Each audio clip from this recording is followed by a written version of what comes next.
itu tuh masih kerap kali di jalur Alas Roban ini kerap kali terdengar suara rintihan kesakitan, orang minta tolong, dan suara tangisan.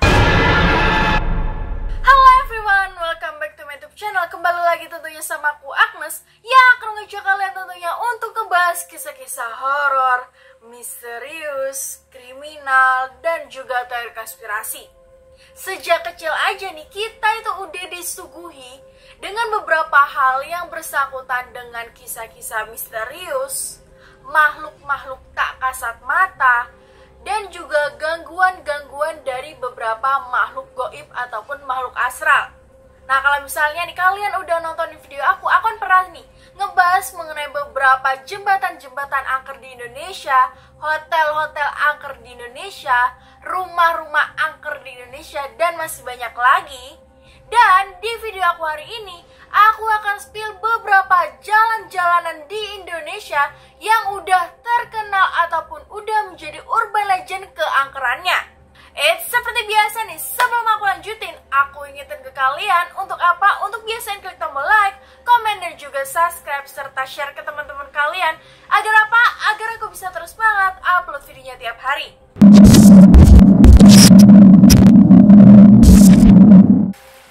Kita mulai dari Alas Roban, jalur ataupun jalan yang terletak di Kabupaten Batang, Jawa Tengah, yang menghubungkan antara kota Batang dan juga Semarang.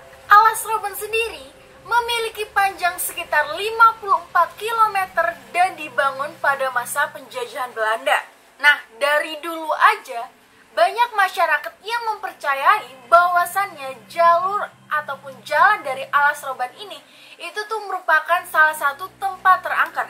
Kenapa bisa dikatakan demikian? Karena rumornya nih, dulunya tempat ini dikenal dengan julukan tempat pembuangan mayat.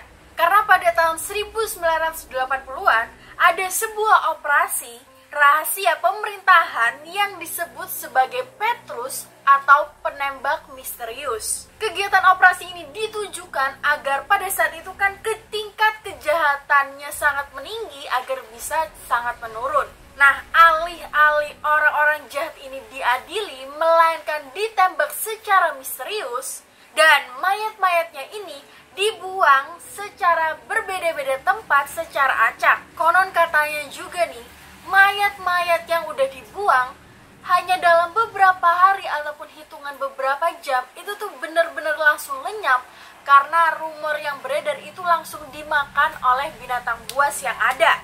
Dan juga rumor-rumor yang beredar nih, arwah-arwah yang gak tenang, mereka ini bergentayangan dan terus mengganggu para pengguna jalur Alas Roban. Selain itu, rumor-rumor yang beredar, Alas Roban katanya dulunya dibangun dengan darah. Apa yang dimaksud dengan darah? Karena emang pada masa itu kan emang pada masa penjajahan Belanda nih.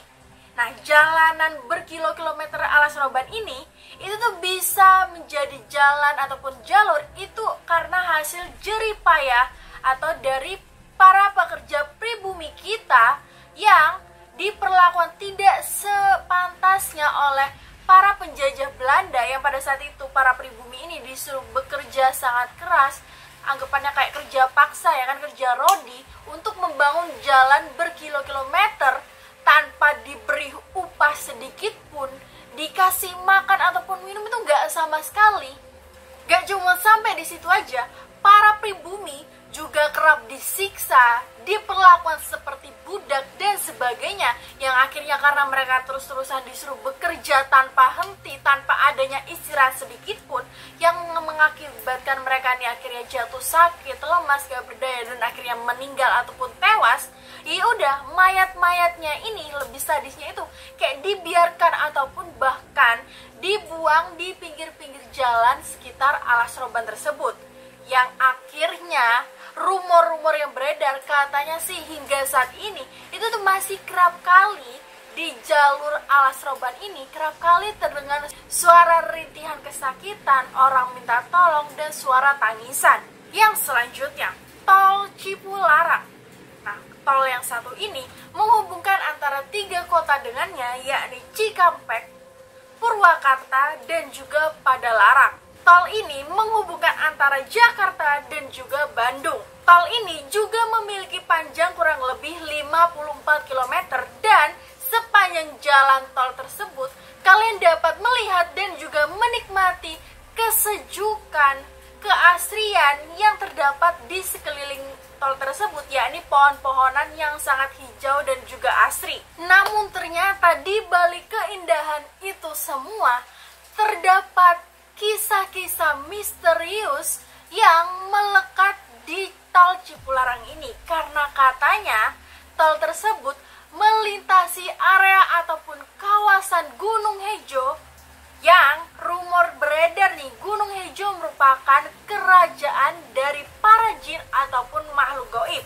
Adapun nih beberapa kisah-kisah misterius yang sangat beredar, salah satunya kisah yang emang udah familiar dan terkenal banget. Pada masa itu ada nih satu keluarga ya kan, terdiri dari bapak, ibu, dan juga seorang anak yang pada saat itu usianya nih masih sekitar 8 tahunan. Mereka ini ingin melakukan liburan ke kota Bandung, dan pada saat itu mereka ini melakukan perjalanan ini dari Jakarta menuju kota Bandung. Nah, pada saat di perjalanan nih, pada saat mereka ini melewati tol Cipularang tersebut, tiba-tiba anaknya ini kayak kebelet pipis gitu loh. Akhirnya mereka minggirlah dulu ya kan, berhenti dulu, barulah anaknya itu keluar, kan pipis udahnya selesai, akhirnya mereka tuh melanjutkan perjalanan untuk menuju Bandung. Namun anehnya pada saat mereka nih melanjutkan perjalanan, anaknya nih pas dicek ini tuh kayak di belakang, kan anaknya duduk di belakang sendirian ya, itu kayak merenung, terus kayak tatapan atau pandangan kosong, terus wajahnya nih pucat ya, intinya kayak banyak diemnya gitu loh.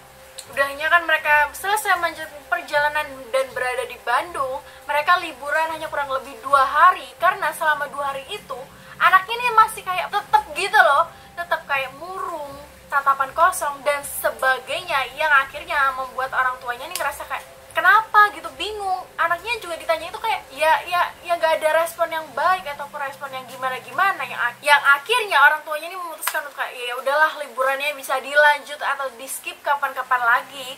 Akhirnya mereka ini untuk memutuskan untuk pulang lagi atau balik lagi ke Jakarta ya kan. Nah, pada saat di perjalanan lagi-lagi di tol, anaknya ini itu kayak kebelet pipis lagi, yang akhirnya orang tuanya ini minggirlah mobilnya itu. Dan pada saat anaknya udah keluar pipis, tapi kok beberapa menit ditunggu kok gak balik-balik. Pas dicari ternyata anaknya ini udah hilang, gak tahu kemana. Orang tuanya jadinya panik dong, ya kan, bingung anaknya ini kemana, kok gak ada batang hidungnya. Akhirnya karena saking paniknya, orang tuanya ini langsung lah meminta bantuan, bergegas untuk menghubungi pihak polisi. Nah, pada saat pihak polisi datang, orang tuanya ini kaget karena melihat ataupun tahu bahwasannya anak mereka ini ada di tangan polisi, dan polisi mengatakan bahwasannya anak ini udah ada di polisi sejak 2 hari yang lalu. Terus kayak, wah, terus yang nemenin sama di Bandung ini siapa gitu ya kan? Horor banget sih. Selain itu, ada juga beberapa berita-berita yang beredar bahwasannya beberapa para artis yang mengalami kecelakaan bahkan meninggal di tol Cipularang ini. Ada juga rumor-rumor yang beredar bahwasannya orang-orang yang mengalami kecelakaan di tol 1 ini itu tuh mungkin mengalami seperti mencium bau-bau anyar, melihat adanya penampakan-penampakan misterius, dan juga adanya sesosok kuntilanak yang berada di jok belakang mobil. Yang selanjutnya, terowongan Casablanca. Nah, jalan yang satu ini itu tuh udah menjadi urban legend ataupun familiar banget di kota Jakarta, karena emang udah terkenal dengan keangkeran dan kehororannya. Bahkan saking terkenalnya nih, pada tahun 2007 sempat ada salah satu judul film yang mengangkatnya ke dalam sebuah film yang berjudul Terowongan Casablanca. Dan rumor-rumor yang beredar mengenai keangkeran dari Terowongan Casablanca ini sudah beredar sejak dahulu kala, karena katanya terowongan ini dibangun dengan cara menggusur lahan kuburan Menteng Pulo, yang pada saat dicek nih, itu tuh pada saat dicek mayat-mayat yang ada di dalam kuburan ini kayak masih berserakan dan masih utuh. Dan juga terowongan Casablanca ini dipercaya sebagai tempat ataupun sarang tempat makhluk-makhluk gaib. karena selain tempat yang lembab dan juga cukup gelap, banyak juga cerita-cerita mistis yang beredar mengenai terowongan Casablanca ini. Salah satunya pada tahun 1990 ada seorang pria parubaya yang melakukan bunuh diri dengan cara gantung diri di terowongan tersebut, namun bukan menggunakan tali ataupun rafia ataupun sebagainya, melainkan menggunakan sebuah spanduk. Lalu selanjutnya ada beberapa rumor-rumor dari pengendara yang melintas di area terowongan Casablanca ini kerap kali diganggu oleh sesosok nenek-nenek yang katanya semasa hidupnya dirinya ini pernah disiksa oleh beberapa laki-laki muda. Intinya kayak disiksa bahkan hingga meninggal, dan mayatnya ini dibuang, digeletakkan begitu aja di terowongan Casablanca. Ya, karena cerita-cerita yang beredar, kan cerita-cerita mistis yang beredar terhadap terowongan Casablanca ini, banyak yang mempercayai bahwasannya pada saat kita ingin melintas ataupun memasuki terowongan tersebut, kita nih harus kayak klakson dulu sebanyak 3 kali. Guna apa? Guna kayak intinya kayak permisi gitu ya kan, ingin menyapa para penghuni-penghuni yang ada di terowongan Casablanca tersebut. Wow, merinding aja. Merinding. Oke teman-teman, itu tadi mengenai beberapa jalanan-jalanan yang udah terkenal dengan keangkerannya yang ada di Indonesia. Nah, kalau misalnya nih, menurut aku pribadi nih, kalau misalnya nih kita ingin melintas, sedang melakukan perjalanan jauh ya kan, ingin melintas ataupun melewati sebuah jalur yang emang menurut kita ini masih asing, ya langkah baiknya kayak kita nih permisi dulu, terus berdoa ya kan. Terus jangan sekali-sekali nih di otak ini ada pikiran negatif, dan juga jangan sekali-sekali ada tatapan ataupun pikiran kosong ya kan. Ini kayak fokus gitu loh. Dan juga kalau misalnya kita nih mengantuk, kita kan merasa ngantuk di jalan, lebih baik apalagi sopir nih istirahatlah. Jangan dipaksain untuk melakukan perjalanan, apalagi kayak melintasi tol yang amat panjang gitu kan, atau jalur yang amat panjang. Yang mending istirahat dulu aja selagi bisa. Nah, gimana nih menurut kalian video aku yang barusan ini? Apakah bikin kalian semakin tertarik dengan kisah-kisah horor selanjutnya? Apakah kalian nungguin juga part 2-nya? Karena aku pribadi nyeritain ini tuh udah tertarik banget buat nge-spill part 2-nya. Kalian bisa dong spill ke aku dengan cara komen di bawah.